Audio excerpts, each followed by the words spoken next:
Shalom, jemaat Tuhan yang dikasih oleh Tuhan Yesus Kristus. Kita mau datang kepada Tuhan hari ini lewat ibadah Jumat Agung. Kematian Yesus Kristus yang sudah mengasihi saudara dan saya. Mari tutup mata jasmanimu, kita mau siapkan hati kita. Jangan pandang masa lalu, kita mau pandang ke depan. Makasih Tuhan, kau lihat hati umatmu yang datang pada hari ini. Kami bersyukur. Curah untuk menebus hidupku, tercurah untuk menebus hidupku, tercurah untuk menebus hidupku.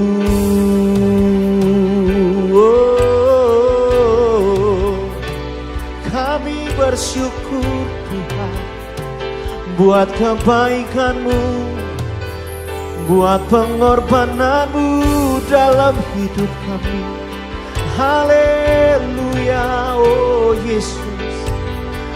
Kami tinggikan, kami muliakan hanya Engkau, Engkau yang berkuasa sanggup, Engkau yang berkuasa sanggup untuk melakukan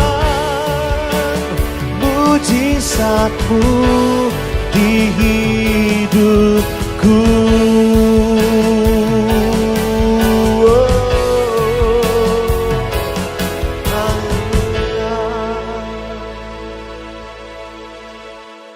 Ya, Shalom Bapak Ibu Jemaat Galilea Community of Christ yang diberkati oleh Tuhan Yesus. Kita memperingati kematian Yesus Kristus.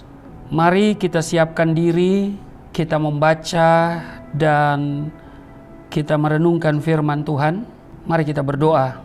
Segala hormat kemuliaan hanya bagi-Mu, Bapa, di dalam nama Tuhan Yesus Kristus. Kami bersyukur kami boleh ada di hari ini, kami bisa memperingati kembali kematian Yesus di kayu salib.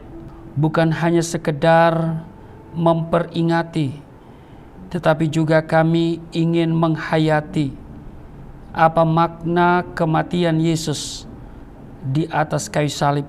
Terima kasih Engkau telah menebus kami, dan oleh penebusan itu kami beroleh pengampunan dosa. Kami dibenarkan dengan cuma-cuma.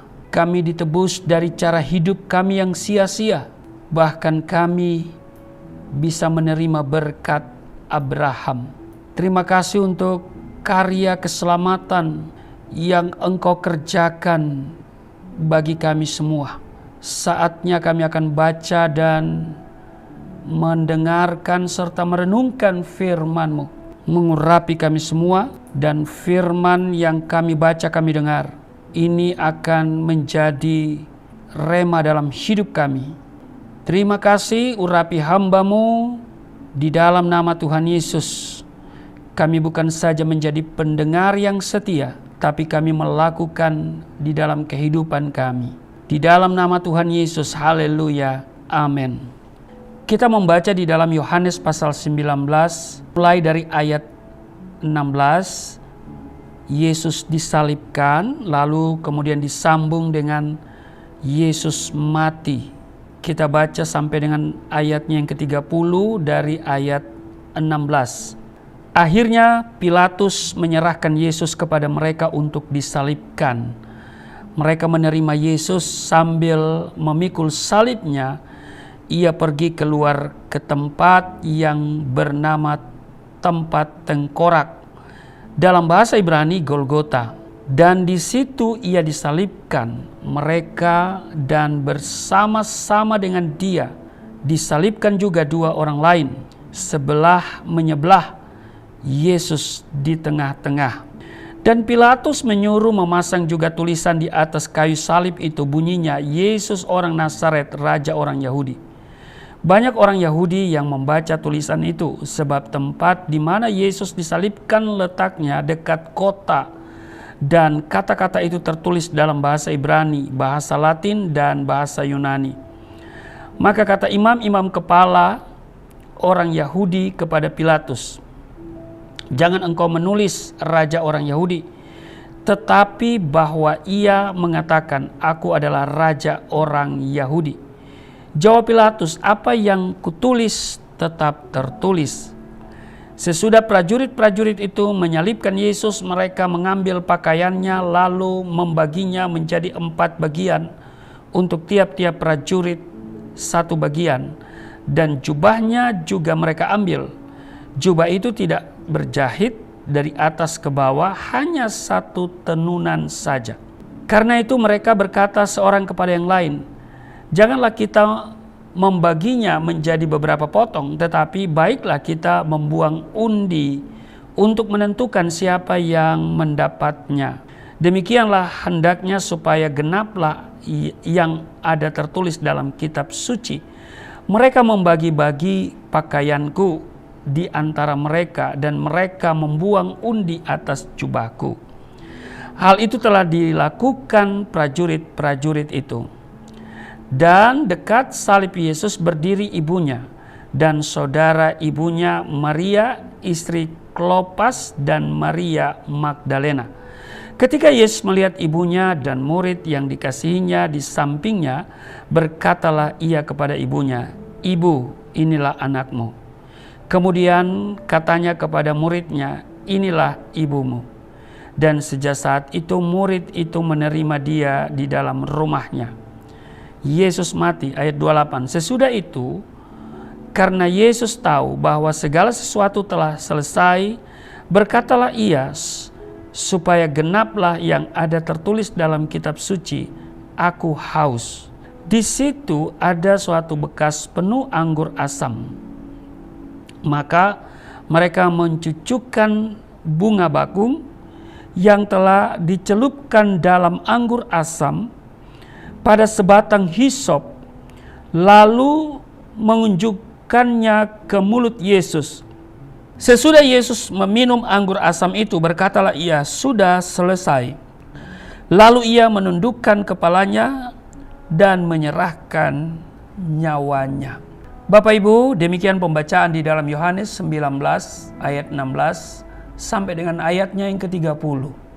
Hari ini segenap umat di sepanjang zaman dan di segala tempat memperingati peristiwa yang sangat luar biasa, yaitu kematian Yesus Kristus. Peristiwa kematian yang dialami oleh umat manusia sebenarnya sesuatu yang sangat alamiah. Akan tetapi cara kematian Yesus Kristus di atas kayu salib sebenarnya merupakan salah satu bentuk kematian yang tragis dan sudah barang tentu menyedihkan dari kehidupan ini. Walau cara kematian Yesus Kristus merupakan salah satu kematian yang tragis dan menyedihkan, tetapi makna dan pengaruh kematiannya tidaklah sama dengan kematian semua umat manusia dari abad ke abad. Peristiwa kematian Kristus membawa pengaruh serta transformasi atau perubahan hidup yang luar biasa bagi kehidupan umat manusia di sepanjang abad. Makna kematian Yesus Kristus tentu tidak sama dengan kematian para tokoh sejarah, para nabi, rasul-rasul, atau orang-orang ternama kaliber dunia manapun. Sebab kematian Kristus di kayu salib telah membawa suatu perubahan yang radikal terhadap makna dan arah perjalanan sejarah umat manusia. Nah, pertanyaannya adalah pengaruh serta perubahan apa saja yang diakibatkan oleh kematian Kristus. Saudara, seperti tema hari ini yaitu kematian yang berdampak. Kan sering kita berbicara tentang hidup yang berdampak. Tetapi kali ini kita bicara tentang kematian yang berdampak. Karena saya katakan bahwa kematian Yesus Kristus di atas kayu salib itu telah membawa pengaruh yang besar terhadap transformasi dan perubahan hidup yang luar biasa bagi kehidupan umat manusia di sepanjang abad. Nah, pengaruh serta perubahan apa saja atau dampak apa saja yang diakibatkan oleh kematian Kristus? Yang pertama, kematian Kristus membuka jalan keselamatan. Amin. Di dalam Alkitab banyak diterangkan tentang salib Kristus. Alkitab berbicara tentang cara penyiksaan yang dipakai untuk menghukum Yesus. Alkitab juga menceritakan tentang duka cita Yesus Kristus menjelang kematiannya. Tentang olok-olok yang dilakukan orang yang mengadilinya. Dan segala penghinaan yang tiada taranya. Diceritakan juga tentang sorak-sorai orang-orang yang mengejek Yesus Kristus. Dan mereka yang membuang undi untuk memperoleh bagian-bagian dari jubahnya. Alkitab juga menjelaskan mengenai penderitaan Yesus Kristus di kayu salib itu dalam satu kalimat, ia disalibkan. Di dalam Yohanes pasal 19:17 dikatakan sambil memikul salibnya, ia pergi keluar ke tempat yang bernama tempat tengkorak, dalam bahasa Ibrani Golgota. Orang yang disalib itu harus memikul salibnya sendiri menuju tempat penyaliban melalui rute yang dipilih sepanjang mungkin. Mengapa demikian? Yang pertama, saudara, untuk memperingati supaya orang lain tidak berbuat jahat. Jadi kalau orang yang mau dieksekusi mati melalui disalib, dia harus melewati rute perjalanan yang sepanjang mungkin, ya. Pokoknya harus lama perjalanannya dan panjang supaya orang lain tidak berbuat jahat. Sebagai contoh gitu loh. Supaya jangan ada orang yang berbuat jahat lalu kemudian nanti akan mengalami nasib yang sama, disalibkan. Yang kedua, mengapa harus panjang perjalanan itu? Karena alasan belas kasihan. Rute atau jalan yang panjang dipilih supaya jika ada seseorang yang bisa memberi kesaksian, membela dia, orang itu bisa maju ke depan dan melakukannya. Nah, dalam hal itu proses penyaliban itu dihentikan dan kasusnya diperiksa ulang kalau ada orang yang mau tampil untuk menjadi pembela. Betul-betul menyedihkan bahwa dalam kasus Yesus Kristus tidak ada seorang pun yang berani maju ke depan untuk membela dia. Bagi Yesus Kristus yang baru saja dicambuki, pemikulan salib itu bukan hanya berat, saudara, tetapi juga sangat menyakitkan. Mengapa? Karena kayu salib yang kasar itu mengenai pundaknya yang sudah hancur, penuh dengan luka cambuk. Ada yang mengatakan bahwa dalam perjalanan memikul salib seringkali orang hukuman itu dicambuki di sepanjang jalan. Seringkali orang yang kriminal itu harus dicambuki dan juga didorong dengan tongkat sepanjang jalan. Mengapa? Supaya ia tetap berdiri pada kakinya pada waktu ia berjalan terhuyun-huyun menuju tempat penyaliban. Hukuman salib juga merupakan suatu kehinaan, perendahan yang luar biasa. Karena hukuman itu bukan hanya menunjukkan orang yang dihukum sebagai orang yang sangat jahat, tapi juga sebagai budak. Roma pada umumnya menyimpan jenis hukuman ini untuk budak dan mereka yang terbukti bersalah dalam kejahatan-kejahatan yang paling besar. Salib adalah hukuman yang terkutuk. Nah, Rasul Paulus dalam Galatia 3:13 berkata, Kristus telah menebus kita dari kutuk hukum Taurat dengan jalan menjadi kutuk karena kita. Sebab ada tertulis, terkutuklah orang yang digantung pada kayu salib. Nah, mengapa Yesus harus mengalami kematian yang terkutuk?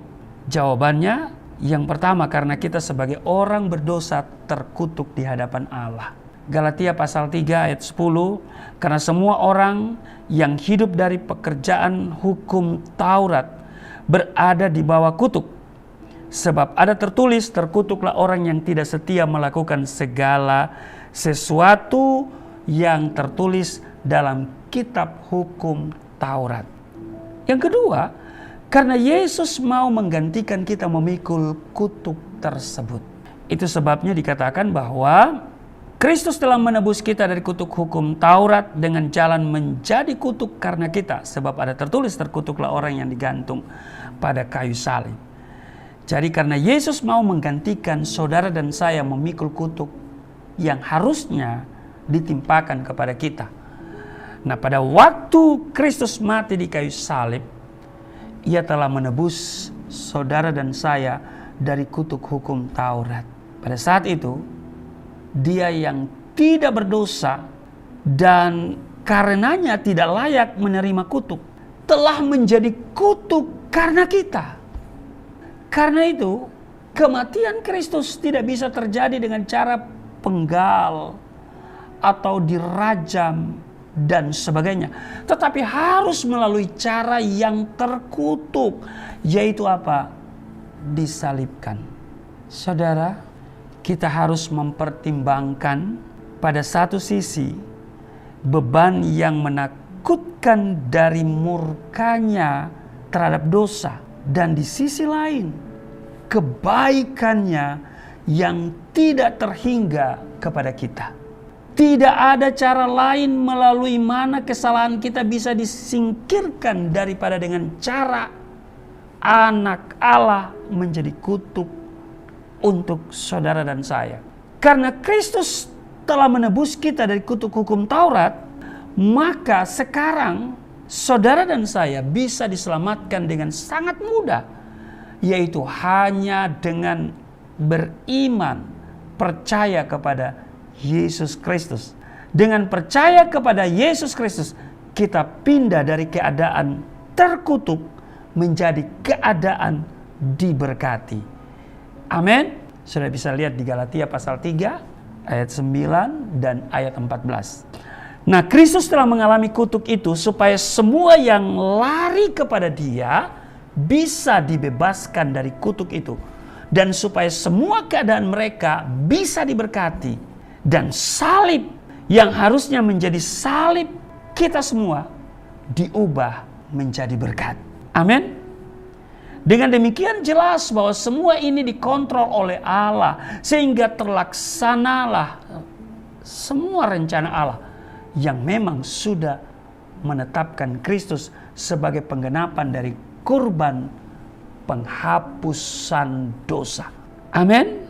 Jadi sekali lagi saya beri penegasan, Kristus telah mengalami kutuk itu supaya semua orang yang datang kepadanya, yang lari kepada Dia, bisa dibebaskan dari kutuk itu, dan supaya semua keadaan mereka itu bisa diberkati, dan salib mereka diubah menjadi berkat. Saudara, seorang pengkhotbah yang terkenal, yaitu Billy Graham, dia berkata begini, Allah membuktikan kasih-Nya pada kayu salib ketika Kristus digantung, berdarah dan mati. Itulah saatnya Allah berkata kepada dunia, aku mencintaimu. Saudara, salib adalah bukti termulia dari kasih Allah. Salib menyingkapkan kasih terbesar di dalam dunia. Melalui kematiannya, Yesus Kristus membuka jalan keselamatan bagi saudara dan saya yang mau percaya kepadanya. Kristus mati supaya kita beroleh hidup yang kekal. Kristus mati supaya saudara dan saya beroleh keselamatan. Dampak atau pengaruh serta perubahan yang diakibatkan oleh kematian Kristus. Yang pertama tadi, kematian Kristus membuka jalan keselamatan. Yang kedua, kematian Kristus membuka jalan pengampunan. Yesus disalibkan tidak di dalam gedung gereja di antara dua lilin, melainkan di atas kayu salib di antara dua penjahat, di tempat yang dinamakan tempat tengkorak, atau yang bahasa Ibrani adalah Golgota atau Kalvari di dalam bahasa Latin. Disitulah Yesus disalib di antara dua orang penjahat. Di Yohanes 19:18 dikatakan, dan bersama-sama dengan dia disalibkan juga dua orang lain sebelah menyebelah, Yesus di tengah-tengah. Pertanyaan kita adalah, mengapa Yohanes perlu mencatat bahwa Yesus ada di tengah-tengah? Apakah maksud peletakan Yesus di tengah-tengah itu? Saudara, maksud yang pertama, peletakan Yesus di tengah-tengah ini dilakukan untuk menunjukkan bahwa Yesus adalah yang paling jahat dari ketiga orang yang disalib itu. Seakan-akan kehebatan dari hukuman itu belum cukup. Ia digantung di tengah-tengah di antara dua perampok. Seakan-akan ia bukan hanya layak untuk digolongkan dengan perampok-perampok yang lain, tapi juga bahwa ia adalah yang paling jahat dan paling menjijikan dari mereka semua. Yang kedua, peletakan Yesus di tengah-tengah ini menggenapi nubuat dalam kitab Yesaya 53 ayat 9 dan ayat 12. Di mana dikatakan di sana bahwa dan dalam matinya ia ada di antara penjahat-penjahat. Ia terhitung di antara pemberontak-pemberontak. Nah, kalau kita membaca bagian kitab Injil yang lain, yakni Injil Lukas, di sana diceritakan bahwa salah seorang penjahat yang disalibkan bersama Yesus itu menyadari akan dosa-dosa atau kesalahannya, dan akhirnya dia bertobat. Nah, di sini kita melihat bahwa pertobatan dan pengampunan adalah mungkin bagi orang paling jahat atau paling bejat sekalipun. Bahkan pada saat sudah dekat dengan kematian pun, keselamatan masih bisa diharapkan. Melalui kematiannya, Yesus Kristus membuka jalan pengampunan bagi orang berdosa yang mau bertobat. Tidak peduli seberapa besar dosa dia, jika dia mau datang kepada Kristus dan bertobat, maka dengar baik, pengampunan Tuhan itu selalu terbuka bagi dia. Kesadaran bahwa kita telah diampuni seharusnya juga memberikan inspirasi bagi kita untuk mengampuni orang-orang yang telah bersalah dan atau berdosa kepada kita. Amin. Saudara, jadi kesadaran ini kiranya memberikan inspirasi kepada kita untuk bisa mengampuni orang yang bersalah kepada kita. Jadi pengaruh serta dampak atau perubahan yang diakibatkan oleh kematian Kristus, yang tadi pertama adalah kematian Kristus membuka jalan keselamatan. Yang kedua, kematian Kristus membuka jalan pengampunan. Yang ketiga, kematian Kristus membuka jalan pengampunan ceremonial law atau hukum yang berhubungan dengan upacara keagamaan di dalam perjanjian lama. Di dalam Yohanes 19 ayat 30 dikatakan, sesudah Yesus meminum anggur asam itu, berkatalah ia, sudah selesai. Lalu ia menundukkan kepalanya dan menyerahkan nyawanya. Apa yang dimaksud oleh Tuhan Yesus dengan sudah selesai? Kata sudah selesai di sini. Maksud dengan kata sudah selesai, yang pertama, hal itu berarti sama seperti yang tertulis dalam Yohanes pasal 4 34 bahwa Tuhan Yesus telah menyelesaikan pekerjaan yang diberikan Bapa kepadanya.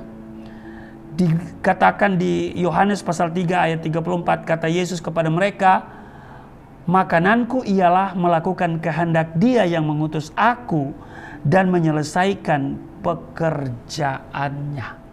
Ini adalah suatu teladan bagi kita dalam melakukan pelayanan. Artinya, melayani Tuhan jangan setengah-setengah. Kita harus melayani Tuhan sampai tuntas, tas. Amin. Itu yang pertama. Yang kedua, makna kata sudah selesai ini juga merupakan dasar penghapusan seremonial law atau hukum yang berhubungan dengan upacara keagamaan. Semua kurban dari hukum Taurat harus sudah berhenti. Mengapa? Karena keselamatan manusia telah disempurnakan atau diselesaikan oleh satu kurban dari kematian Kristus. Sama seperti yang tertulis dalam Ibrani pasal 9, 27 dan 28. Dan sama seperti manusia ditetapkan untuk mati hanya satu kali saja. Dan sesudah itu dihakimi, demikian pula Kristus hanya satu kali saja mengorbankan dirinya untuk menanggung dosa banyak orang. Ibrani 9, 27 dan 28. Nah, seremonial law atau hukum yang berhubungan dengan upacara keagamaan yang ada di dalam perjanjian lama yang sudah tidak berlaku sejak kematian dan kebangkitan Kristus. Bahwa seremonial law tidak berlaku lagi sejak kematian Yesus Kristus di atas kayu salib. Terlihat dari pertama, sobeknya tirai pemisah dalam bait Allah yang memisahkan ruang suci dan ruang maha suci. Kalau saudara baca di Matius pasal 27 ayat 51, ini merupakan petunjuk bahwa Allah sudah menyingkirkan bait Allah dengan semua imam, upacara dan hukumnya. Itu yang pertama. Yang kedua, tidak ada lagi keharusan sunat dalam perjanjian baru. Karena keharusan sunat juga merupakan salah satu dari seremonial law. Yang ketiga, penghapusan larangan makan B2. Haleluya. Jadi B2 tidak haram lagi, ya kan? Karena haram makan B2 itu diatur dalam seremonial law. Dalam Kisah Rasul pasal 10 ayat 9 sampai 16 diceritakan di mana di dalam sebuah penglihatan Petrus, ya kan, Petrus disuruh menyembelih dan makan binatang-binatang yang tidak tahir yang dalam perjanjian lama dilarang oleh hukum Taurat Musa. Hal ini menunjukkan bahwa melalui kematian Kristus maka seremonial law telah dihapuskan. Sekalipun arti yang terutama dari penglihatan itu adalah jangan menganggap orang non-Yahudi sebagai orang najis, orang yang tidak bisa diselamatkan, orang yang tidak perlu diinjili dan sebagainya. Tetapi teks ini juga bisa dijadikan dasar untuk berkata bahwa larangan makan binatang-binatang haram yang termasuk dalam seremonial law dibatalkan. Dan dengan demikian orang Kristen boleh makan daging binatang apapun. Tapi dengan catatan ya, yang bisa dimakan tentunya ya. Yang berguna, sebab semua boleh dimakan tapi tidak semua itu berguna. Jadi kita makan yang berguna. Amin. Kalau B2 itu berguna. Haleluya. Itu paling enak ya. Babi panggang. Pokoknya daging babi itu dimasak apa saja enak ya. Saudara ya. Nah, yang berikut Efesus pasal 2 ayat 15, sebab dengan matinya sebagai manusia, ia telah membatalkan hukum Taurat dengan segala perintah dan ketentuannya untuk menciptakan keduanya menjadi satu manusia baru di dalam dirinya dan dengan itu mengadakan damai sejahtera. Jadi dalam persoalan hukum moral atau moral law seperti 10 hukum yang diberikan Tuhan kepada Musa, maka berlaku kata-kata dalam Matius pasal 5 ayat 17, 18 dan 19. Di sana bicara tentang Yesus dan hukum Taurat yang menunjukkan bahwa hukum-hukum itu berlaku kekal. Tetapi dalam persoalan ceremonial law berlaku Efesus 2 ayat 15. Ya kan? Sebab dengan matinya sebagai manusia, ia telah membatalkan hukum Taurat dengan segala perintah dan ketentuannya untuk menciptakan keduanya menjadi satu manusia baru di dalam dirinya dan dengan itu mengadakan damai sejahtera. Ini menunjukkan bahwa itu sudah dihapus, ceremonial law itu sudah dihapuskan pada saat kematian Kristus untuk dikatakan menciptakan keduanya menjadi satu manusia baru di dalam dirinya dan dengan itu mengadakan damai sejahtera. Amin. Jadi Bapak Ibu, kematian Kristus itu adalah berdampak. Amin. Apa dampaknya? Yang pertama adalah kematian Kristus membuka jalan keselamatan. Yang kedua, kematian Kristus membuka jalan pengampunan. Dan yang ketiga, kematian Kristus membuka jalan penghapusan ceremonial law atau hukum yang berhubungan dengan upacara keagamaan di dalam perjanjian lama. Kiranya di Jumat Agung ini, saat memperingati kematian Yesus Kristus di atas kayu salib, kita semua sadar bahwa kematiannya membuka jalan keselamatan. Jangan pernah tinggalkan Yesus, sebab di luar Yesus tidak ada jaminan keselamatan hidup kekal. Jika engkau tinggalkan Yesus, engkau akan berdoa semoga saya masuk surga. Dan bagi mereka yang masih berdoa semoga masuk surga, datang kepada Yesus. Karena melalui kematian Yesus Kristus, jalan keselamatan terbuka bagimu. Dan melalui kematian Yesus Kristus itu juga membuka jalan pengampunan. Sebab untuk masuk surga hal pertama yang harus diselesaikan adalah dosa. Dan ini bicara tentang pengampunan. Sebab ketika engkau menerima Yesus Kristus, dosamu merah seperti kirmizi akan menjadi putih seperti salju. Waktu engkau terima Yesus, dosamu diampuni, dosamu dihapus bukan ditimbang. Yang ketiga, kematian Kristus membuka jalan penghapusan ceremonial law. Hukum yang berhubungan dengan upacara seremonial keagamaan di dalam perjanjian lama. Tetapi dengan catatan, kita hidup bukan lagi kita, tetapi Kristus yang hidup di dalam kita. Selamat Jumat Agung, Tuhan Yesus memberkati. Mari kita berdoa. Terima kasih Tuhan, hari ini kami diajarkan firman Tuhan bahwa kematian-Mu Yesus Kristus berdampak dalam kehidupan kami, sebab dengan kematian-Mu itu membuka jalan keselamatan. Dengan kematian-Mu Yesus Kristus itu membuka jalan pengampunan. Sehingga kami hari ini benar-benar menjadi orang yang merdeka, yang dikasihi, yang dibenarkan, yang diselamatkan. Terima kasih, dan saat ini kami akan menerima tubuh darah-Mu. Tapi sebelumnya kami akan memberikan yang terbaik untuk Tuhan dalam bentuk persembahan di Jumat Agung ini. Engkau telah berkorban bagi kami. Kami pun akan memberikan korban persembahan syukur kami.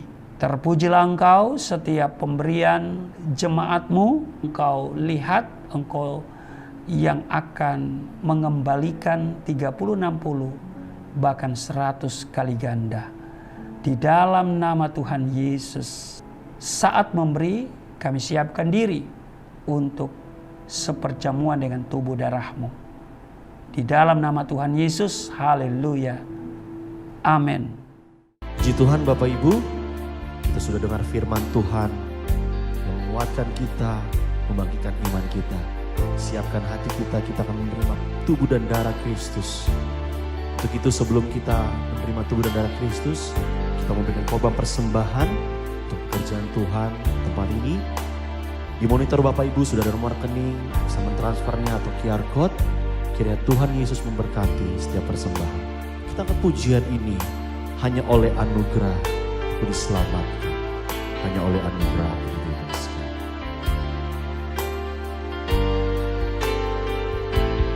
Hanya oleh anugerah ku diselamatkan, hanya oleh anugerah ku dibebaskan dari kuasa dosa, dari kuasa maut ku dilepaskan. Oleh darah Yesus aku ditebus, hanya oleh anugerah ku diselamatkan, hanya oleh anugerah ku dibebaskan dari kuasa dosa, dari kuasa maut ku dilepaskan. Oleh darah Yesus aku ditebus.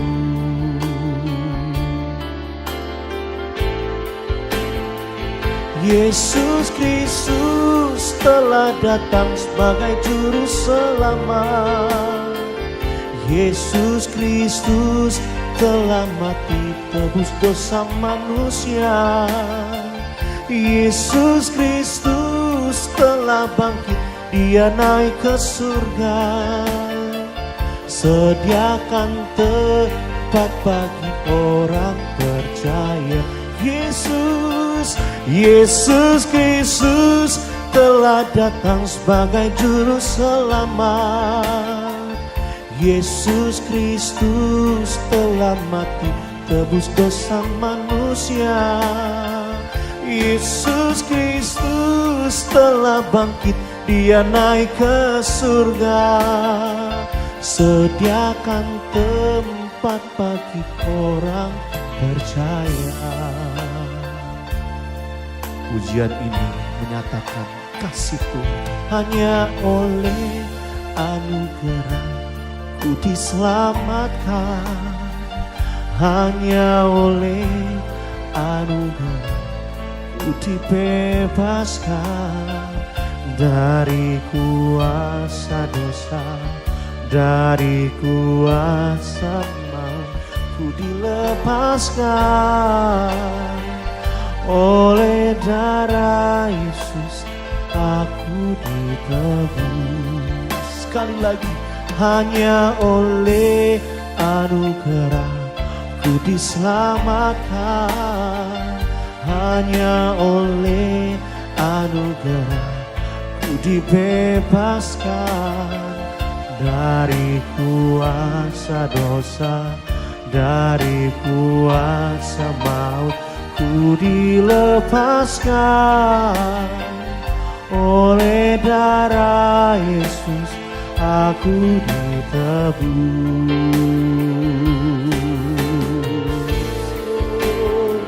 Yesus Kristus telah datang sebagai juru selamat. Yesus Kristus telah mati tebus dosa manusia. Yesus Kristus telah bangkit, Dia naik ke surga. Sediakan tempat bagi orang percaya. Yesus Kristus telah datang sebagai juru selamat. Yesus Kristus telah mati tebus dosa manusia. Yesus Kristus telah bangkit, Dia naik ke surga. Sediakan tempat bagi orang percaya.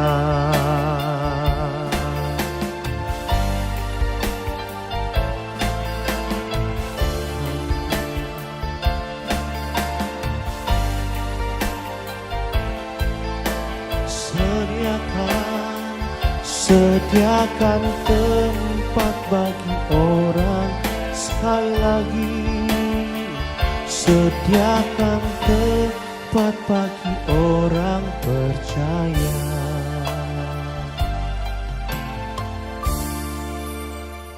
Ya Bapak Ibu, terima kasih untuk persembahan yang Bapak Ibu berikan kepada Galilea Community of Christ melalui transfer ke Yayasan Pelayanan Galilea Indonesia.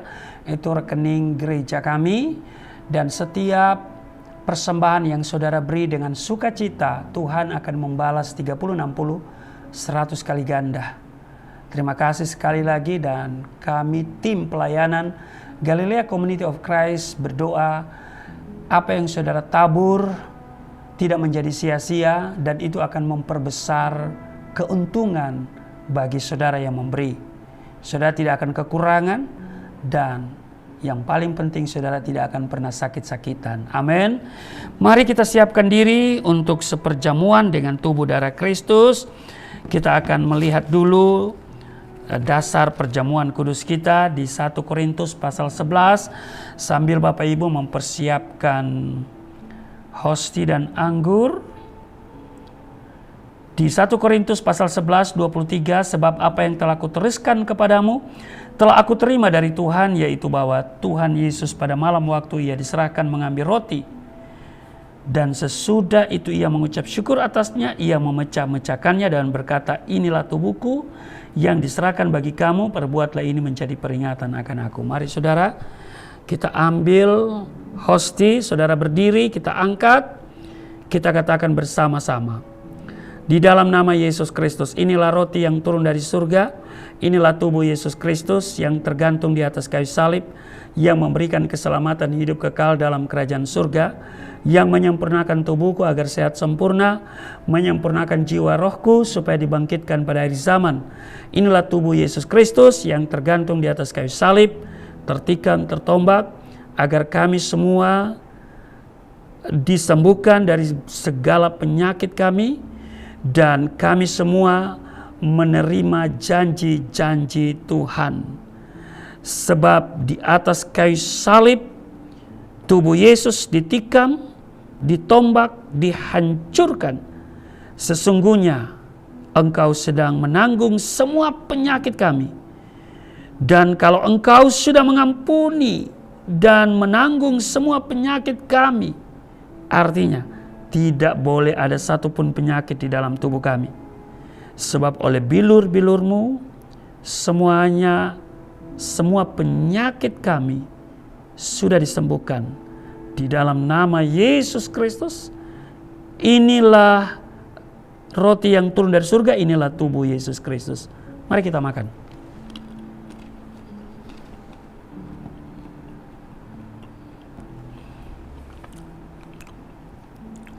Satu Korintus 11, 25. Demikian juga Yesus mengambil cawan sesudah makan, lalu berkata, cawan ini adalah perjanjian baru yang dimateraikan oleh darahku. Perbuatlah ini setiap kali kamu meminumnya, menjadi peringatan akan aku. Mari saudara, katakan apa yang saya katakan, kita katakan bersama-sama di dalam nama Yesus Kristus. Inilah darah Yesus Kristus yang tertumpah di atas kayu salib sebagai perjanjian yang baru dan yang kekal, yang memberikan pengampunan atas dosa-dosaku, yang menyucikan, menguduskan kami semua, agar kami semua termaterai menjadi warga kerajaan surga. Di dalam nama Yesus Kristus, oleh darah-Mu dan oleh bilur-bilur Yesus Kristus, kami semua diselamatkan dan oleh darah-Mu yang tercurah di atas kayu salib menguduskan dan membenarkan kami di hadapan Allah satu kali untuk selama-lamanya. Karena kami sudah dikuduskan dan dibenarkan oleh darah-Mu, artinya kami ditetapkan untuk menerima semua berkat yang menjadi haknya orang benar dan orang-orang kudus. Dalam nama Yesus Kristus, inilah darah Yesus Kristus. Mari kita minum darah Yesus.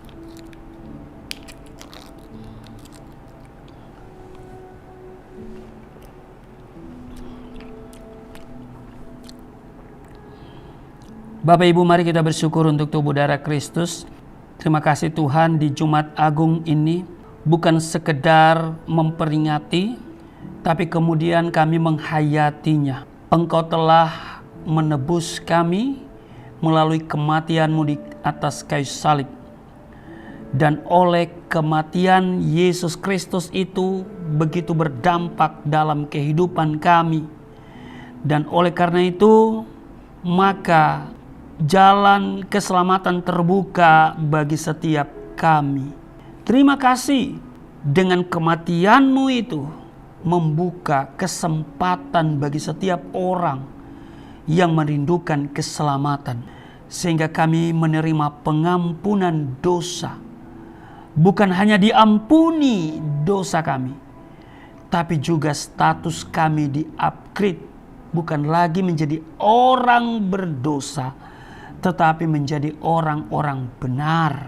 Terima kasih Tuhan, tidak ada yang bisa kami berikan kepadamu selain kehidupan kami persembahkan untuk-Mu.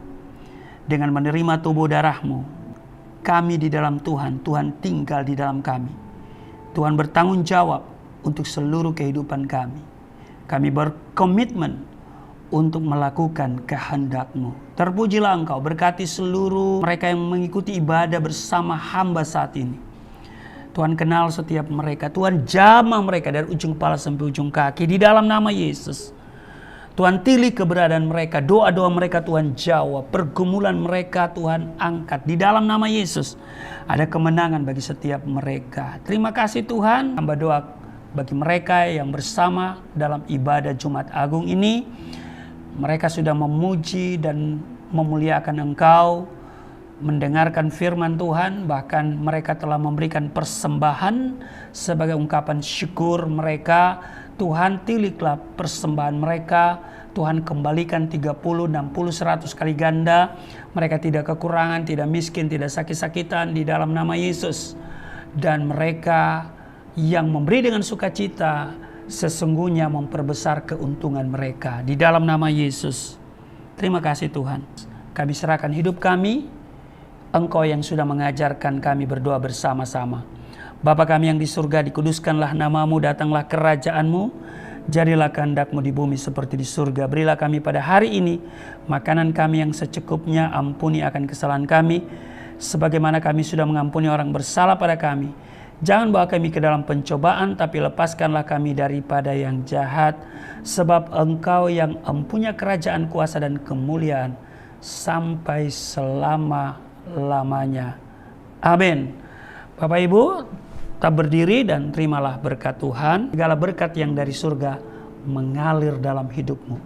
Di dalam nama Tuhan Yesus, diberkatilah engkau, diberkati rumah tanggamu, diberkati suami istri, diberkati orang tua anak cucumu, diberkati usaha bisnis toko daganganmu, studi dan pelayananmu, lumbung-lumbungmu diberkati, buah kandunganmu diberkati, anak-anakmu anak-anak yang cerdas, generasi yang unggul. Apa yang kau kerjakan, Tuhan buat berhasil, naik bukan turun, menjadi kepala bukan ekor. Tuhan menjaga keluar masukmu sekarang dan selamanya. Di dalam nama Tuhan Yesus, aku berseru turunlah berkat, kasih setia, penyertaan, perlindungan yang sempurna, damai sejahtera, sukacita dari Allah Bapa, dari Yesus Kristus, dalam persekutuan dengan Roh Kudus tercurah mengalir dalam hidupmu mulai saat ini sampai selama-lamanya. Setiap kita yang percaya diberkati berkata, amin. Ibadah kita telah selesai. Kiranya Tuhan memberkati kita semua di ibadah Jumat Agung ini. terus ikuti ibadah-ibadah bersama Galilea Community of Christ lewat channel Galilea Network. Mari kita mau sama-sama subscribe, komen, dan like, dan share kepada rekan-rekan saudara kita, biar lewat setiap ibadah bisa memberkati kita semua. Tuhan Yesus memberkati. Shalom.